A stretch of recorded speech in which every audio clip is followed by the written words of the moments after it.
Sarah Jenkins moved swiftly through the busy halls of Riverview Hospital, her focus never wavering. As a top surgical consultant, Sarah had mastered the ability to balance life-saving decisions while remaining calm under pressure. But despite her skills and experience, she remained in the shadows. The surgeons, especially Dr. Nathaniel Blackwell, treated her as just another nurse, overlooking her expertise and dismissing her opinions. In the operating room, Sarah often anticipated complications long before they became critical. It was her sharp instincts that had saved countless patients, yet the credit always went to the surgeons who saw her as an assistant rather than an equal. As she watched the surgical team prepare for a routine procedure, Sarah couldn't shake the feeling that something was wrong with the patient's vital signs. "Dr. Blackwell, the patient's heart rate is irregular. We might want to," she began, but Blackwell waved her off. "Jenkins, stick to your role. We're on a tight schedule," he snapped, focusing on the incision.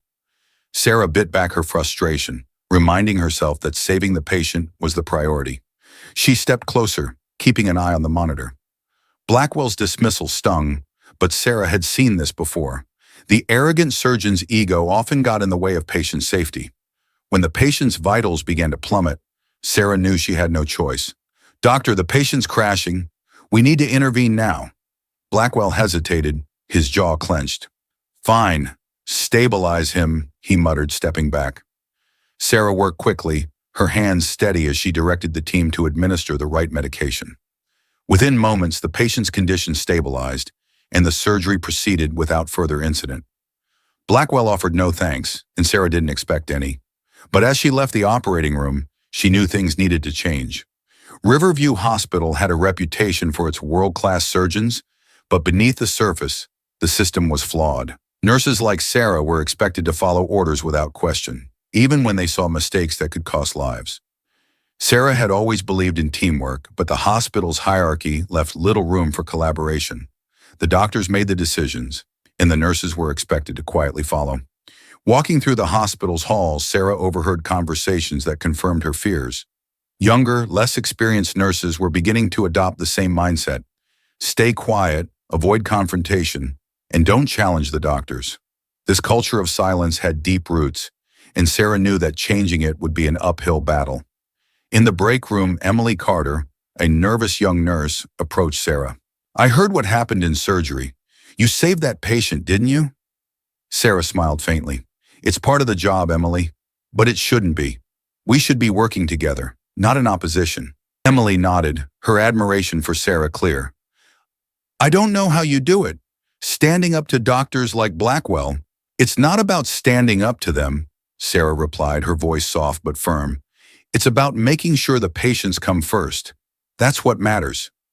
As Emily returned to her tasks, Sarah thought about how much more they could achieve if only the hospital allowed nurses to have a voice. But as things stood, those in power weren't interested in hearing it. The next day, Sarah found herself back in the operating room, this time for a surgery that had drawn the hospital's attention. A high-profile politician had collapsed during a public event, and his condition was critical. Dr. Blackwell, naturally, was leading the operation, and the media buzz around the case only fueled his ego. As the team prepped the patient, Sarah noticed something off. The politician's blood pressure was unstable, and his heart rate was erratic. "Dr. Blackwell, we need to pause and assess his vitals again. Something's wrong." Blackwell barely glanced at the monitor. "We don't have time for that, Jenkins. Prep him for surgery. This is a time-sensitive case." Sarah's instincts screamed at her to push back, but she knew that overstepping could get her removed from the operating room, or worse, fired. She bit her tongue, keeping her eyes on the patient's vitals as the surgery began. An hour into the operation, the alarms blared. The politician's heart rate dropped sharply, and his blood pressure plummeted. Blackwell froze, momentarily paralyzed by the sudden crisis. The rest of the team looked to Sarah, knowing she was the one who had noticed the issue earlier. "Everyone, listen up!" Sarah's voice cut through the chaos. "We need to stabilize him now. Get the defibrillator ready. Push 1 milligram of epinephrine."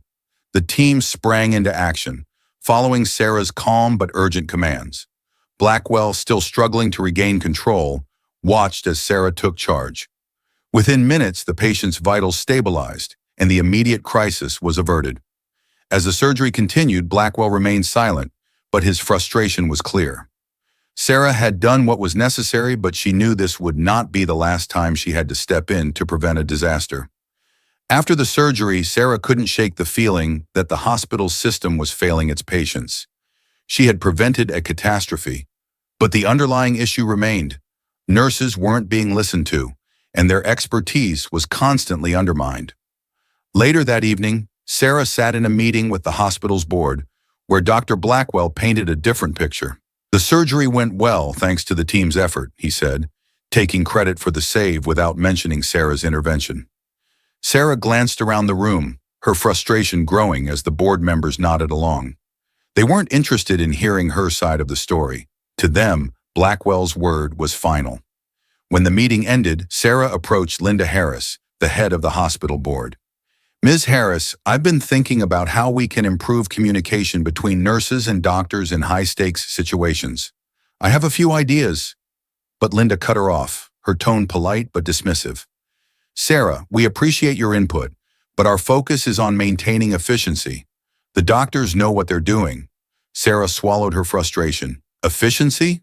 What about safety? What about lives? Back home, Sarah found little comfort.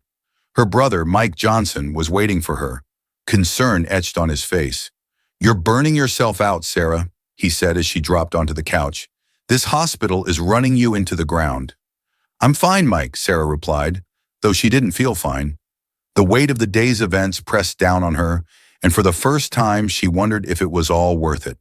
Mike sighed, sitting beside her. I know you want to make a difference, but at what cost? You're missing out on everything. Family dinners, vacations.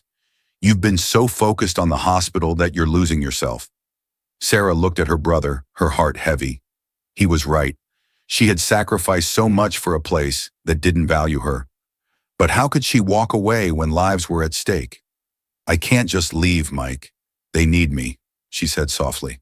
But do they appreciate you? Mike asked, his voice gentle but firm. Sarah didn't have an answer. The next day, Sarah returned to work with a renewed sense of purpose, but also with lingering doubts. She couldn't keep fighting alone, and she knew she needed allies. That's when Dr. Robert Hayes, a new surgeon at the hospital, approached her.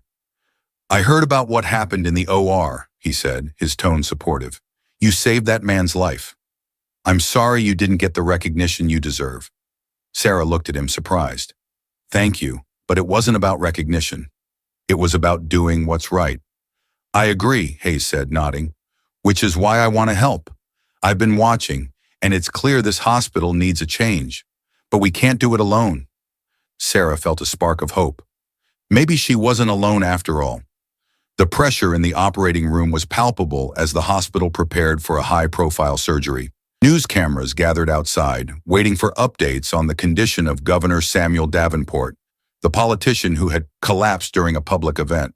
Inside, however, the atmosphere was far from under control. Dr. Nathaniel Blackwell stood at the head of the surgical team, barking orders. As usual, his confidence exuded authority. But Sarah Jenkins, standing a few feet away, felt the familiar tightening in her chest. She had been keeping an eye on the governor's vitals, and something wasn't right. Dr. Blackwell, his blood pressure is unstable, Sarah said, keeping her voice steady. We need to assess this before we proceed. Blackwell barely acknowledged her, his eyes fixed on the surgical tools. There's no time for that. We need to move forward. Let's get started. Sarah clenched her jaw, frustration mounting.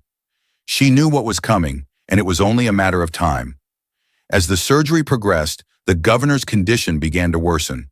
His blood pressure dropped rapidly, and his heart rate became erratic. The alarms blared, and for a moment, the entire team froze. Sarah acted immediately. Push 1 milligram of epinephrine now, she called out, taking control of the room. Blackwell hesitated, but Sarah didn't. She worked quickly, guiding the team through the necessary steps to stabilize the patient.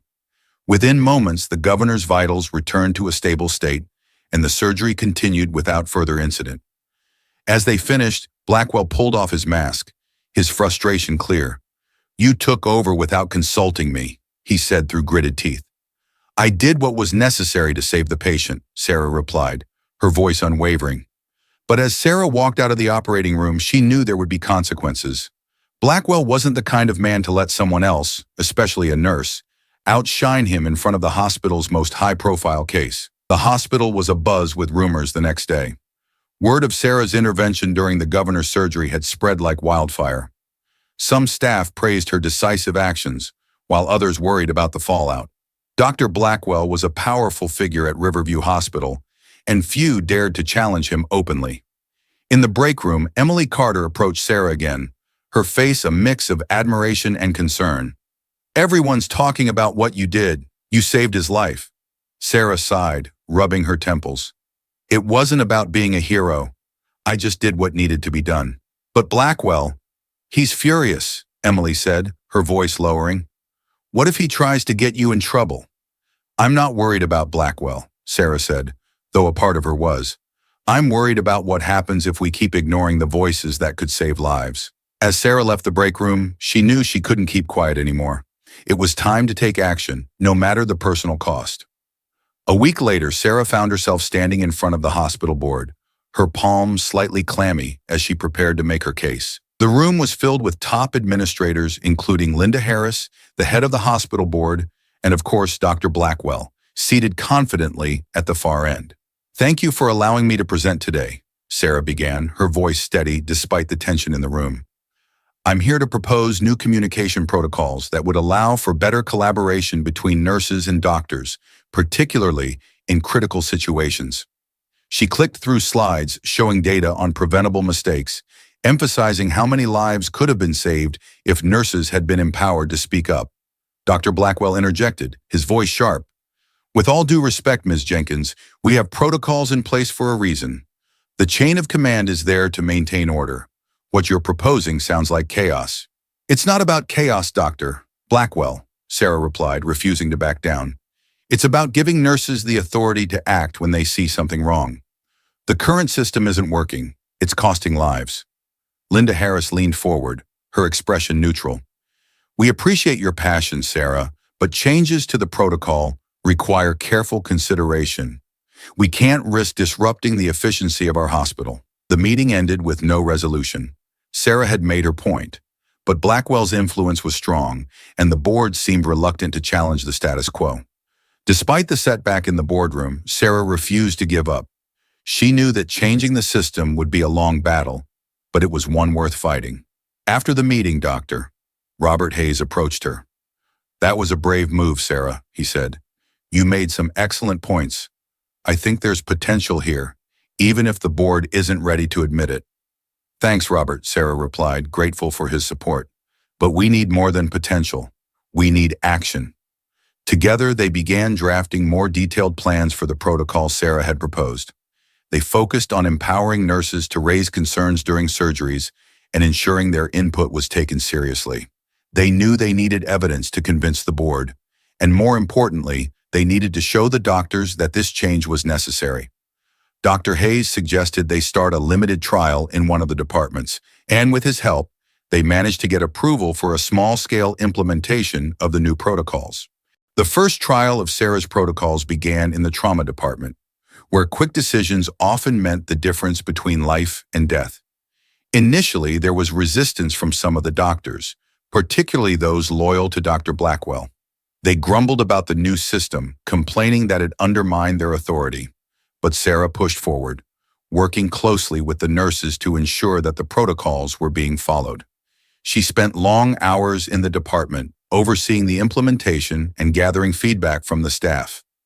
It wasn't long before cracks began to show.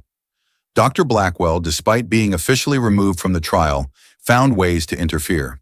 He assigned inexperienced staff to critical surgeries, creating situations where mistakes were more likely to happen. Sarah knew what he was doing, but proving it was another matter entirely. As the trial continued, Sarah found herself spending more and more time at the hospital. The strain began to show, not just in her professional life, but in her personal life as well. Mike, her brother, called her late one night. "Sarah, we need to talk," he said, his voice filled with concern. "You're never home. You've missed the last 3 family dinners. What's going on?" "I'm sorry, Mike," Sarah replied, exhaustion clear in her voice. I've just been so busy with work. It's more than that, Mike said. You're burning yourself out. You can't keep sacrificing everything for that hospital. It's not worth it. Sarah leaned back in her chair, staring at the ceiling. It is worth it, Mike. I'm trying to change things. I'm trying to make a difference. But at what cost? Mike asked gently. You're losing yourself in this fight. The words hit Sarah harder than she expected. She had always prided herself on her dedication. But Mike was right. She was giving everything to the hospital, and it was starting to take a toll on her personal life. One night, Sarah's worst fears came true. A routine surgery went horribly wrong. Dr. Blackwell had once again ignored the input of the nurses, dismissing their concerns. As a result, a patient, a young woman in her early 20s, nearly died on the operating table. Sarah was called in to assist, but by the time she arrived, it was almost too late. The team was scrambling, trying to make up for the mistakes that had been made earlier in the procedure. Sarah worked quickly, stabilizing the patient, but the damage had been done. The hospital was thrown into chaos, and the family of the patient threatened legal action. Dr. Blackwell distanced himself from the situation, but Sarah knew that his disregard for the new protocols had caused the crisis. The next day, Dr. Blackwell presented his version of events to the board, spinning the story to make it seem like the new protocols were to blame for the confusion in the operating room. He argued that the chain of command had been disrupted, leading to miscommunication and near-fatal errors. Sarah was devastated. She had known Blackwell would resist the changes, but she hadn't expected him to sabotage the trial so openly. Linda Harris called an emergency meeting, and Sarah was summoned to explain herself. As she stood before the board, she felt the weight of the hospital's expectations pressing down on her. She knew that the trial was hanging by a thread, and unless she could prove the value of her protocols, everything she had worked for would be lost. The emergency board meeting was one of the most grueling experiences of Sarah's career. As she stood in front of the board, she felt the eyes of her colleagues and superiors bearing down on her. Dr. Nathaniel Blackwell had painted a narrative of chaos and confusion, blaming the new protocols for the mistakes that nearly cost a patient her life. Though Sarah knew the truth, that Blackwell's sabotage was responsible, proving it was a different matter. Ms. Jenkins, Linda Harris began, her tone measured but stern. The board is seriously concerned about the recent events in the operating room. While we understand that implementing new procedures can be challenging, we cannot ignore the potential risks these changes have introduced. Sarah's heart sank. She had spent weeks working tirelessly to ensure the success of the new communication protocols, but Blackwell's manipulation had cast doubt on her work. She could see it in the faces of the board members: hesitation, uncertainty. Her allies were few, and her enemies, led by Blackwell, were growing bolder. As the meeting ended, Sarah left the boardroom feeling utterly isolated. She walked through the hospital's corridors, now filled with whispers and side glances. Even some of the nurses who had supported her began to distance themselves, afraid of being caught in the fallout. Emily Carter, the young nurse who had once looked up to her, now avoided eye contact. And Dr. Hayes, her strongest ally, had grown distant, unsure of how to support her without risking his own reputation. Sarah was alone, and the weight of that isolation was suffocating. At home, Sarah sat at her kitchen table, staring at a stack of paperwork she had been meaning to review. The clock on the wall ticked, marking the hours she had spent in silence, reflecting on everything that had happened. The frustration, the setbacks, the feeling of being constantly overlooked, everything was beginning to pile up. And for the first time, Sarah wondered if she had the strength to keep fighting. Her phone buzzed with a message from her brother, Mike. "We need to talk." She hesitated before calling him back. When Mike answered, his voice was calm but filled with concern. "Sarah, I don't want to keep pushing, but you don't sound like yourself lately. What's going on?" Sarah sighed, rubbing her eyes. "It's this hospital, Mike. Every time I try to make a difference, it feels like I'm being pushed back down. I thought I could handle it, but now, I don't know." Mike's voice softened. "You've always been strong, Sarah, but even the strongest people need help. You can't do this alone." "I don't have a choice," Sarah replied, her voice cracking slightly. "I'm the only one who sees how broken this system is. If I stop now, everything will stay the same. More patients will be at risk." "But what about you?" Mike asked gently. "You've been giving everything to this fight. You're losing yourself in it. Maybe it's time to take a step back." For a long moment, Sarah didn't say anything. Mike's words cut deep because they echoed the doubt she had been trying to suppress.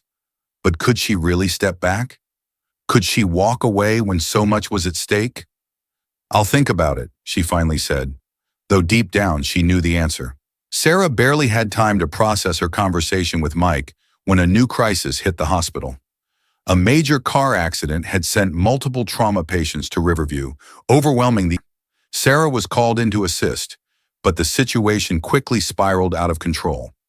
Dr. Blackwell was once again in charge of a critical surgery, and as always, he dismissed the concerns of the nurses.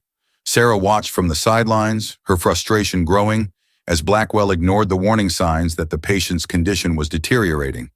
"Doctor Blackwell, we need to adjust the patient's fluids," Sarah said, stepping forward. "He's showing signs of hypovolemia." Blackwell waved her off, his attention fixed on the procedure. "We don't have time for that, Jenkins. Just keep monitoring his vitals." But the patient's condition worsened, and soon the alarms began to blare. Blackwell hesitated, unsure of what to do as the surgical team scrambled. The room was descending into chaos, and Sarah knew she had to act. "Everyone, listen up," Sarah called out, her voice cutting through the confusion. "We need to stabilize the patient now, increase fluids, and prepare for defibrillation." The team responded, following Sarah's commands as they worked to save the patient. Blackwell, momentarily frozen, watched as Sarah took control. The patient was eventually stabilized, but the atmosphere in the operating room was tense. Blackwell's face was a mask of frustration, but this time he couldn't hide his failure. He had ignored Sarah's advice, and it had nearly cost a life. The aftermath of the emergency surgery was chaotic. Word spread quickly through the hospital that another near-fatal mistake had been avoided, but this time the blame could not be placed on Sarah. The staff had seen firsthand how Blackwell's arrogance had nearly led to disaster, and Sarah's quick thinking had saved the patient. Despite this, Blackwell still had powerful allies, and he wasn't ready to give up. In the days following the surgery, he launched a quiet campaign to discredit Sarah, spreading rumors that her involvement was creating confusion and disrupting the flow of operations. Sarah, meanwhile, faced a new wave of scrutiny. The board had become increasingly wary of the tension between her and Blackwell, and though some members were sympathetic, they were reluctant to take sides. Linda Harris, the head of the board, called Sarah into her office for a private meeting. "I've been hearing a lot of conflicting stories, Sarah," Linda said, her tone neutral. "What happened during that surgery?" Sarah explained everything: how she had tried to warn Blackwell, how he had dismissed her, and how she had been forced to take control when the situation spiraled out of his hands. Linda nodded, listening carefully. "I believe you, Sarah, but this is becoming a serious problem. The board is divided, and we can't afford this kind of division in the hospital. We need a united front." Sarah's frustration boiled over. "With all due respect, Linda, how can we have a united front when doctors like Blackwell are putting patients at risk? This isn't about me. It's about saving lives." Linda's expression softened, but her tone remained firm. "I understand your concerns, but the board has to consider all perspectives. We'll be conducting a full review of the situation." It wasn't the answer Sarah had hoped for, but it was clear that Linda was trying to walk a fine line between supporting her and maintaining stability in the hospital. As Sarah left the meeting, she knew that the fight was far from over. The days following the emergency surgery were filled with tension. Sarah continued to oversee the implementation of her protocols in the departments that had agreed to the trial, but the resistance from Blackwell and his supporters was stronger than ever. Dr. Robert Hayes, who had once been a close ally, had grown distant in the wake of the controversy. Sarah understood his hesitation.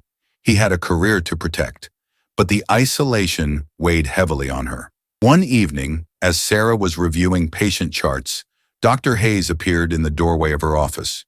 He looked tired, but there was a determination in his eyes that Sarah hadn't seen in weeks. "Sarah," he began, his voice quiet, "I owe you an apology." Sarah raised an eyebrow, surprised. "For what?" "For not standing by you when things got tough," Hayes said, stepping into the room. "I let Blackwell and his cronies get in my head, but after what happened in that surgery, I can't stay silent anymore." Sarah felt a surge of relief. Thank you, Robert. I'm glad to hear that. Hayes nodded. I've spoken to a few other doctors, and they agree. We're going to start pushing back against Blackwell. It's time we make it clear that this hospital needs to change. It was a turning point for Sarah. With Hayes and a growing number of staff members on her side, she finally felt like she had the support she needed to keep fighting. With the support of Dr. Hayes and several other doctors, Sarah decided it was time to take action. Together, they approached Linda Harris with a proposal to reinstate the trial of the communication protocols, this time with stricter oversight and a more structured approach to implementation. Linda, who had grown increasingly frustrated with the ongoing tension between Sarah and Blackwell, agreed to give the trial another chance. But I'm warning you, Sarah, Linda said, her tone serious. This is your last chance. If this doesn't work, the board will shut it down for good. Sarah nodded, understanding the weight of the decision. She knew the stakes were higher than ever, but she was ready. With the support of Hayes and her growing group of allies, she was confident that this time the trial would succeed. With the trial of Sarah's communication protocols reinstated, the mood at Riverview Hospital began to shift. Dr. Robert Hayes, along with several other doctors who had previously been neutral or silent, stepped forward to offer their support. They had seen firsthand the impact of Sarah's quick thinking and leadership during critical moments, and many had grown disillusioned with Dr. Blackwell's authoritarian approach. Nurses, too, began rallying behind Sarah. Emily Carter, who had once been too afraid to voice her support, now worked closely with Sarah to ensure that the protocols were being followed. The hospital, once divided along hierarchical lines, was slowly becoming a more collaborative environment, though not without resistance. Dr. Blackwell's influence was still strong, especially among the senior doctors who saw him as a protector of tradition. But Sarah's growing group of allies gave her the confidence she needed to push forward. This wasn't just her fight anymore. It was a movement. Despite the growing support for Sarah's protocols, Dr. Blackwell was far from giving up. He doubled down on his efforts to undermine the trial, subtly manipulating staffing schedules and procedures to create confusion and delays. His goal was simple: to prove that Sarah's protocols were causing more harm than good. On more than one occasion, Sarah arrived for her shift to find that key staff members had been reassigned at the last minute. This created gaps in the communication chain, leading to near misses in patient care. Sarah knew exactly what Blackwell was doing, but proving it was a different story. He was too clever to leave a paper trail. Tensions between Sarah and Blackwell reached a boiling point one afternoon during a staff meeting. As Sarah presented the latest data on the trial's success, Blackwell interrupted her with a scathing remark. "These protocols are nothing more than idealistic nonsense," Blackwell said, his voice dripping with contempt. "They're causing confusion and putting patients at risk." Sarah didn't flinch. "With all due respect, Dr. Blackwell, the only confusion comes from those who refuse to adapt. We've seen clear improvements in patient outcomes where the protocols have been properly implemented." The room fell silent as the tension between them grew. Blackwell, glaring at Sarah, stood up and left the meeting without another word. It was clear to everyone present that the battle between them was far from over. The turning point came a week later when Sarah received an anonymous tip from a colleague in the hospital's administrative department. The message was short and to the point. "Blackwell is manipulating the staffing schedules. Check the logs." Armed with this information, Sarah and Dr. Hayes began digging through the hospital's internal records. What they found was damning. Blackwell had been deliberately reassigning key personnel at critical moments during the trial, creating the very confusion he had been blaming on Sarah's protocols. With this evidence in hand, Sarah knew she finally had the leverage she needed. She presented the findings to Linda Harris, the head of the hospital board, in a private meeting. "This proves that Blackwell has been sabotaging the trial from the start," Sarah said, sliding the documents across the table. "He's putting patients at risk to protect his own ego." Linda studied the records, her expression unreadable. "This is serious, Sarah," she said after a long pause. "But we can't act on this without a thorough investigation. The board will need time to review the evidence." Sarah nodded, understanding the gravity of the situation. She had done her part, now it was up to the board to decide what happened next. Just as the investigation into Blackwell's sabotage was getting underway, the hospital faced a new crisis. A critically ill child was rushed into the emergency room, suffering from severe internal bleeding. Dr. Blackwell, despite the growing scrutiny against him, was once again in charge of the surgery. Sarah, who had been overseeing the implementation of her protocols in the trauma department, immediately recognized that the situation was spiraling out of control. Blackwell, in his typical fashion, was ignoring the input of the nurses and junior doctors, focusing solely on his own decisions. "Dr. Blackwell, we need to increase the child's fluids," Sarah said, stepping forward. "He's losing too much blood." Blackwell didn't even look at her. "I've got this under control, Jenkins." But the child's vitals continued to drop, and soon the alarms began to blare. The surgical team froze, unsure of what to do, as Blackwell struggled to regain control of the situation. "Everyone, listen to me," Sarah called out, her voice cutting through the chaos. "We need to stabilize this child now. Increase fluids and prepare for blood transfusion." The team, recognizing the urgency in Sarah's voice, immediately followed her commands. Within moments, the child's condition began to stabilize, and the surgery continued without further incident. As the surgery concluded, the tension in the room was palpable. Blackwell, his authority visibly shaken, left the operating room without a word. The rest of the team, however, looked to Sarah with a newfound respect. It was clear to everyone present who had truly saved the child's life. A few days later, Sarah was called into another meeting with the hospital board. This time, however, the atmosphere was different. Linda Harris, who had spent the past week reviewing the evidence of Blackwell's sabotage, looked more resolute than ever. "Sarah," Linda began, her voice steady, "the board has reviewed the findings from the investigation, and it's clear that Dr. Blackwell has been acting in bad faith. His actions have jeopardized patient safety, and as a result, we are removing him from his position as lead surgeon." Sarah felt a wave of relief wash over her. It was the outcome she had been hoping for, but it hadn't come easily. The fight had been long and grueling, but now, with Blackwell removed, the hospital finally had a chance to move forward. "But there's more," Linda continued. "The board has also decided to fully implement your communication protocols hospital-wide. We believe that these changes will lead to better collaboration and improved patient outcomes." Sarah couldn't believe what she was hearing. After months of resistance, her protocols were finally being recognized for what they were: a way to save lives. "Thank you," Sarah said, her voice filled with emotion. "This means everything." With Blackwell removed from his position and Sarah's protocols now officially part of the hospital's policies, the atmosphere at Riverview Hospital began to change. Nurses and doctors alike worked together with a renewed sense of purpose, and patient outcomes improved across the board.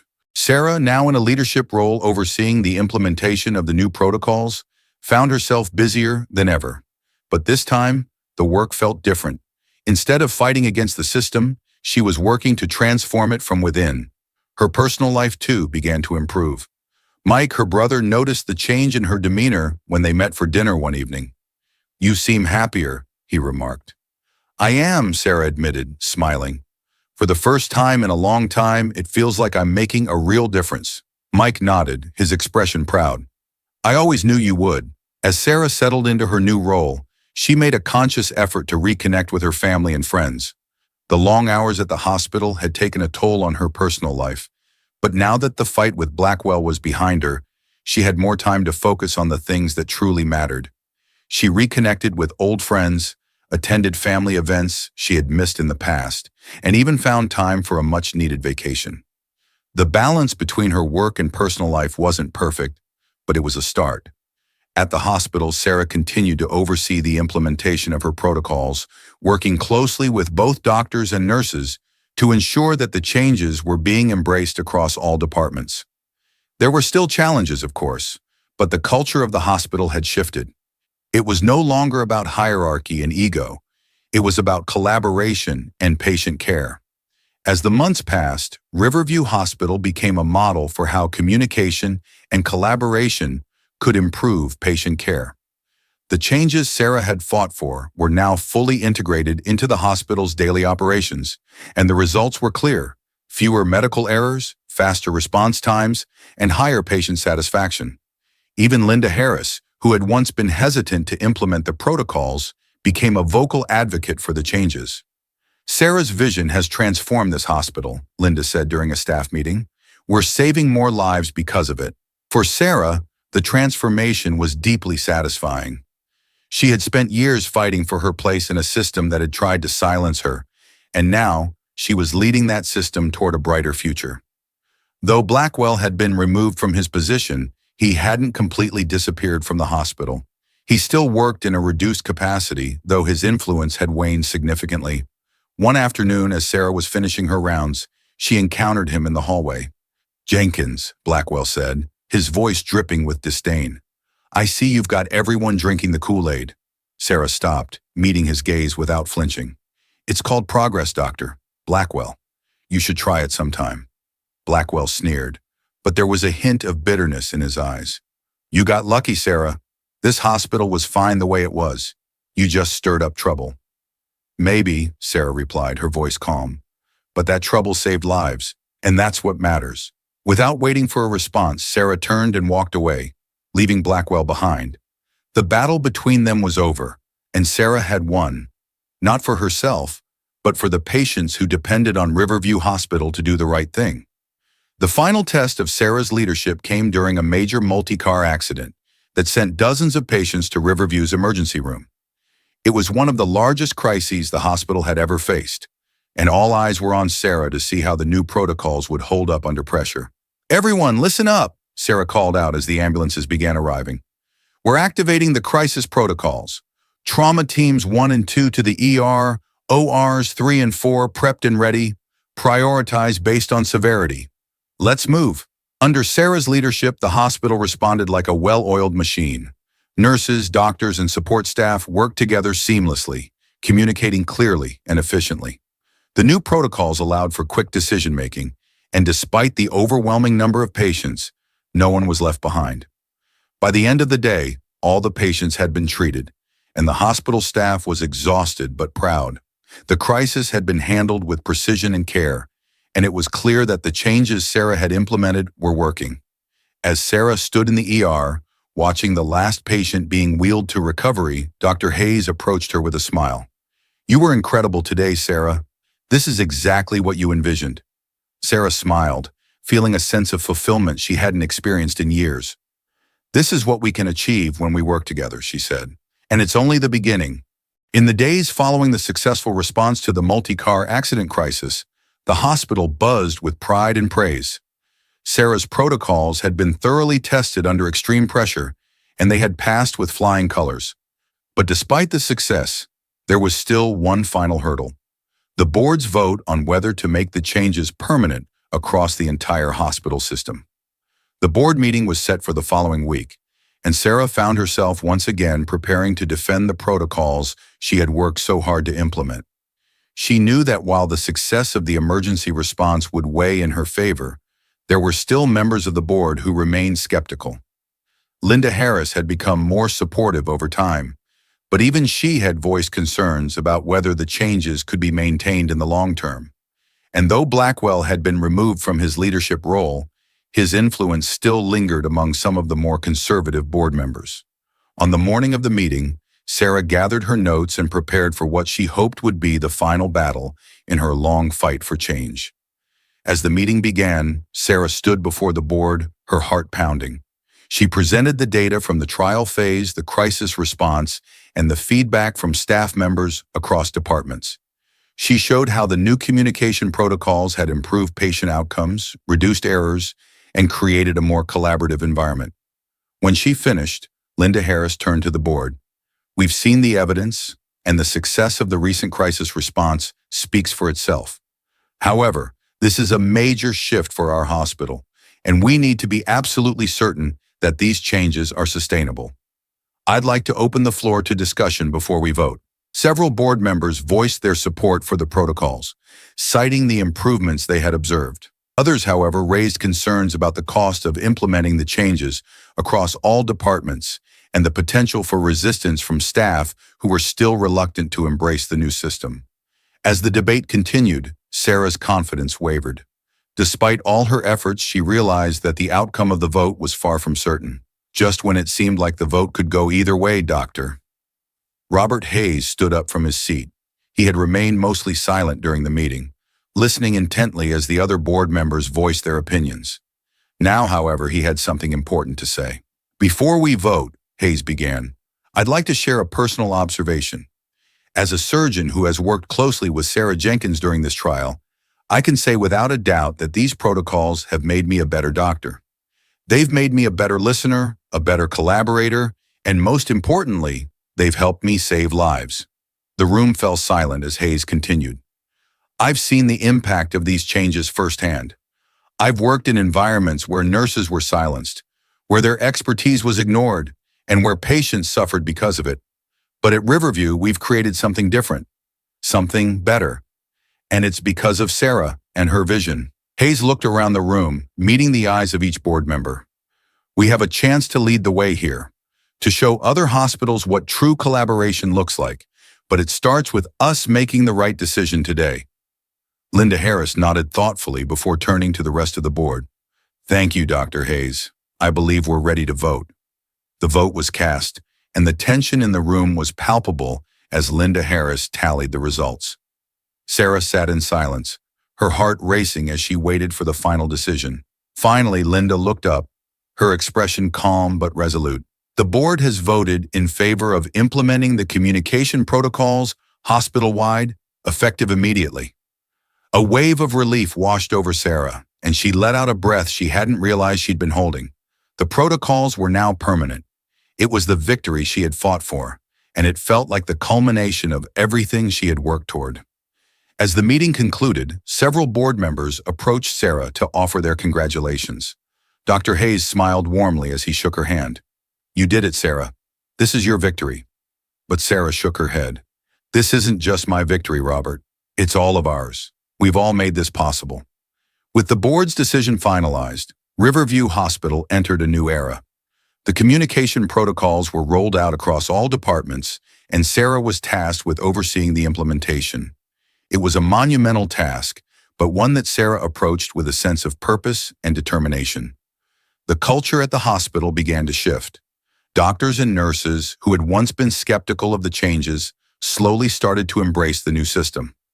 Staff meetings became more collaborative, and patient outcomes continued to improve. The hospital also began receiving recognition from other institutions. Medical journals published articles about the success of Riverview's new protocols, and other hospitals reached out to learn more about how they could implement similar changes. Sarah found herself busier than ever, but this time, the work felt fulfilling in a way it hadn't before. She was no longer fighting against the system. She was leading it, transforming it into something better. As Riverview Hospital flourished under the new protocols, Sarah took some time to reflect on her own journey. She had been so focused on the fight for change that she had neglected her personal life. But now that the battle was over, she realized it was time to reconnect with the people who mattered most. Her relationship with her brother Mike, which had been strained by her relentless focus on the hospital, began to heal. They started meeting regularly for dinners, and Sarah made a conscious effort to be more present in his life. It wasn't easy, but she knew that finding balance was an essential part of her own growth. She also reconnected with old friends, attended social events, and even began exploring new hobbies outside of work. For the first time in years, Sarah felt like she had the space to focus on herself. One afternoon, after a long day at the hospital, Sarah took a walk through the nearby park. The air was crisp, and the sound of leaves crunching underfoot brought a sense of calm she hadn't felt in a long time. As she walked, she reflected on the journey that had brought her to this moment. The battles she had fought, the setbacks she had endured, and the victories she had achieved. It hadn't been easy, but it had been worth it. She thought about the people who had supported her along the way. Mike, Dr. Hayes, Emily, and even Linda Harris. They had all played a role in helping her achieve her vision for the hospital. And then there were the patients, the reason she had fought so hard in the first place. Every life saved, every mistake prevented, every person who had walked out of Riverview Hospital healthier because of the changes she had implemented. That was the true measure of her success. As the hospital adapted to its new culture of collaboration, Sarah began to notice the personal growth of those around her, especially Emily Carter, the once nervous young nurse who had looked to Sarah for guidance. Emily had come a long way since their first encounter. She was now one of the most confident and competent nurses in the hospital, and she had taken on a leadership role in helping to train new staff members in the protocols. One day, Emily approached Sarah with a smile. "I just wanted to thank you," she said, "for everything. You believed in me when I didn't believe in myself, and that's made all the difference." Sarah smiled warmly. "You've earned everything, Emily. You're going to do great things here." Linda Harris, who had initially been hesitant about the protocols, had become one of Sarah's strongest supporters. The transformation at Riverview had exceeded even Linda's expectations, and she was quick to credit Sarah for the hospital's success. "Sarah," Linda said during one of their regular check-ins, "I want you to know how proud I am of what we've accomplished here. You've proven that change is not only possible, but necessary. I can't wait to see what the future holds for this hospital under your leadership." Sarah appreciated Linda's support, but she was quick to point out that the success belonged to everyone. "This isn't just my leadership, Linda," Sarah replied. "It's the leadership of every person in this hospital who believed we could do better." As Riverview Hospital continued to thrive, Sarah knew that new challenges would always arise. Healthcare was constantly evolving, and there would always be resistance to change. One day, Linda approached Sarah with a new proposal: to expand the communication protocols beyond Riverview and into other hospitals within the network. "We've seen how successful these changes have been here," Linda said. "Imagine the impact we could have if we brought this system to other hospitals." Sarah felt a surge of excitement at the idea. It was an ambitious goal, but one that could have far-reaching effects on the healthcare system as a whole. "I'm ready," Sarah said, determination in her voice. "Let's do it." A few months later, Riverview Hospital received an award for innovation in patient care, recognizing the success of the new communication protocols. Sarah was invited to accept the award on behalf of the hospital, and as she stood on stage in front of a room full of healthcare professionals, she felt a deep sense of pride. "This award is a testament to the hard work of every person at Riverview Hospital," Sarah said in her acceptance speech. "It's proof that when we work together, when we listen to each other, and when we put patients first, we can achieve great things."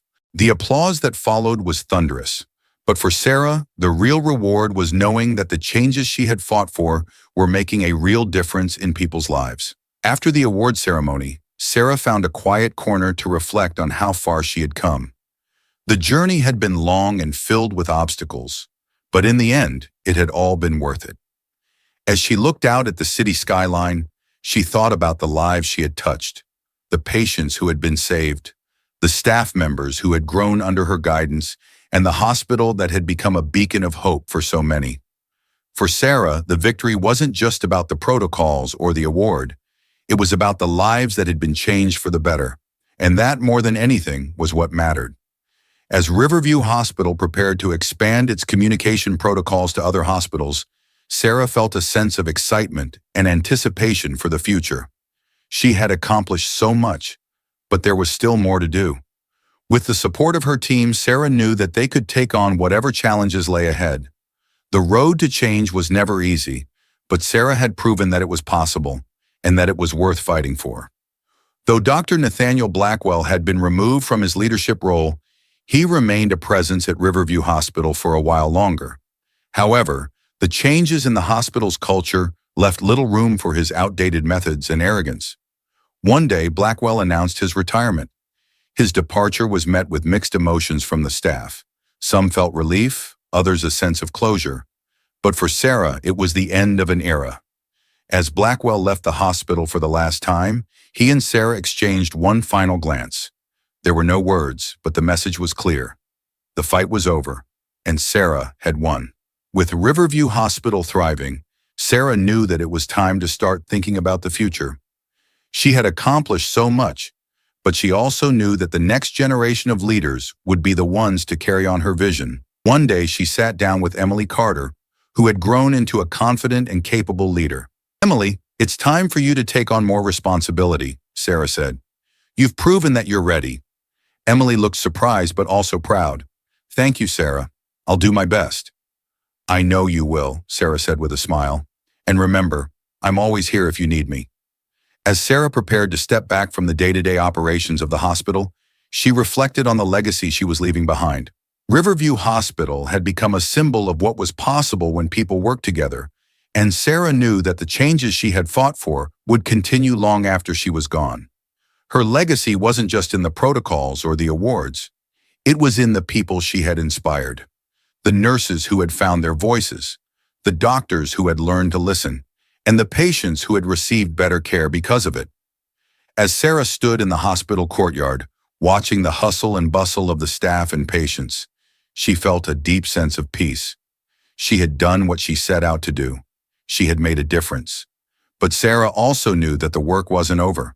There would always be more to do, more lives to save, more battles to fight. And she was ready for whatever came next. As she walked back into the hospital, Sarah smiled to herself. This was just the beginning. Sarah stood at the entrance of Riverview Hospital, reflecting on how far they had come. The building itself seemed to glow under the afternoon sun, a symbol of everything they had achieved together. The protocols, once considered controversial, had become a beacon of hope for better patient care. As she walked through the halls, seeing doctors and nurses collaborate as equals, Sarah felt an overwhelming sense of pride. This was the future she had envisioned, and now it was real. But Sarah knew the journey didn't end here. There would always be new challenges, new battles to fight for better health care, and more lives to save. As she left the hospital for the day, a thought crossed her mind. The work was never truly done, but with the right people by her side, anything was possible. Thank you for following Sarah's journey to transform Riverview Hospital. If you're inspired by stories of perseverance, leadership, and making a difference, don't forget to subscribe to our channel for more powerful narratives like this one. Together, we can continue exploring what it means to challenge the status quo and create lasting change. Hit the subscribe button and stay tuned for more stories that matter.